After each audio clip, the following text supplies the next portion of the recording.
I mean, I feel like if there's still, I'll tell you my story. I feel like there's still many more people who are watching from a distance. My story is this. So I'm at a program with my daughter, and a guy beside me, I noticed he's watching his phone and he's having a good time. And when I walked over, he's watching races. So I'm just saying, like, there are a lot of people watching races on the phones. So what makes them come to the tracks at Oaklawn versus staying at home and watching it on their apps? I guess the warm welcoming. People in Oakland, they're really warm and welcome. They really are. I'm just not saying that because it's have a lot of money there or whatever. I mean, I'm a small time guy there.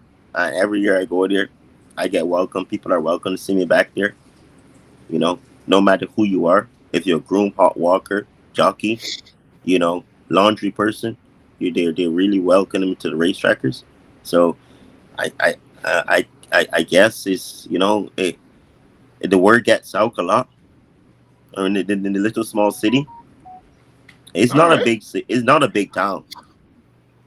There's a lot of money over there, though. Oh man, as we were saying, the islands, it's good eating over there. I want to ask you something here, too, again, because I think it's safe to say that this year has been the year where the jockey has to be very careful. There's been a lot of suspensions across the board for many jockeys, a lot of violations according to the stewards. Does that make you feel nervous? Nah, not really. I'm gonna still continue to do my job, but you're right about that. It don't really make me feel nervous because I say the time I start to feel nervous, that's the time I'm gonna retire. I never want to feel nervous out there. You know, never. I stay in my lane, and again, when you get older, you learn how to fight up against certain things, and it is going to be what it is. I'm not saying to let people push you over, but usually if you stay in your lane and you just watch what's going on around you, you learn how to, just dodge certain things. But it been a tough year for suspension for jockeys, trainers, all across the nation. And look at the rulings that you just said. It is, you know, been a It's tough crazy. year. Okay, well, for instance, yesterday in at Mahoning, the first three races were DQs.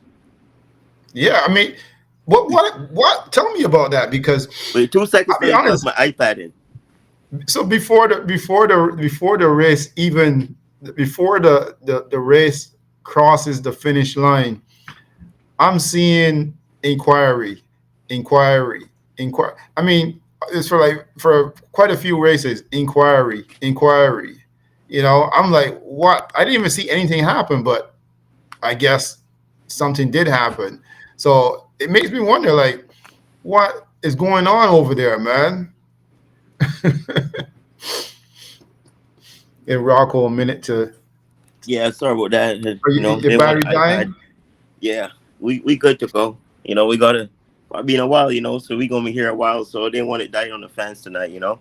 Yeah, yeah, for sure. I mean, but I was like, I mean, every time the races before the race even finished, I'm seeing inquiry, and I'm like, what happened? I didn't see anything happen.